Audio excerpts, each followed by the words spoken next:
ನಮಸ್ಕಾರ ಮಿತ್ರರ ಮಿತ್ರ ವಾಹಿನಿಯ ವೀಕ್ಷಕ ಮಿತ್ರರೆಲ್ಲರಿಗೂ ಸ್ವಾಗತ. ಇಂದು ಮಧ್ಯಾಹ್ನ 3:15 ಸುಮಾರಿಗೆ ಮೈಸೂರು ಹುಣಸೂರು ಹೆದ್ದಾರಿಯಲ್ಲಿ ಭೀಕರ ಅಪಘಾತ ಸಂಭವಿಸಿದೆ. ಬನ್ನಿಕೊಪ್ಪದ ರಸ್ತೆಯ ಸಮೀಪ ಫೋರ್ಡ್ ಈಕೋ ಸ್ಪೋರ್ಟ್ಸ್ ಮತ್ತು ಮಹೇಂದ್ರ ಪಿಕಪ್ ವಾಹನದ ನಡುವೆ ಮುಖಾಮುಖಿ ಡಿಕ್ಕಿ ಸಂಭವಿಸಿರುವಂಥದ್ದು. ಈ ಒಂದು ಅಪಘಾತದಲ್ಲಿ ಸಾವು ನೋವು ಆಗಿರುವಂಥದ್ರ ಬಗ್ಗೆ ಯಾವುದೇ ಮಾಹಿತಿಗಳು ಲಭ್ಯವಾಗಿಲ್ಲ. ಆದರೆ ಈ ಒಂದು ಅಪಘಾತದಿಂದಾಗಿ ಸುಮಾರು 3 ಕಿಲೋಮೀಟರ್ನಷ್ಟು ಉದ್ದ ಟ್ರಾಫಿಕ್ ಜಾಮ್ ಉಂಟಾಗಿತ್ತು.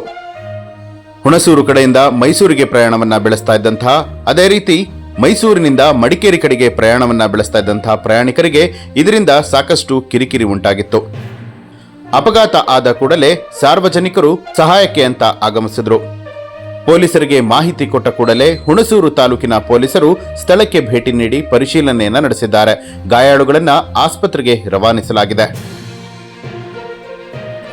ಹುಣಸೂರಿಗೆ ಸಂಬಂಧಪಟ್ಟಂತಹ ಇಂತಹ ಹಲವಾರು ಮಾಹಿತಿಗಳಿಗಾಗಿ ಈಗಲೇ ಮಿತ್ರರ ಮಿತ್ರ ಚಾನೆಲ್ ಅನ್ನ ಸಬ್ಸ್ಕ್ರೈಬ್ ಮಾಡಿ, ಬೆಲ್ ಐಕಾನ್ ಒತ್ತಿ.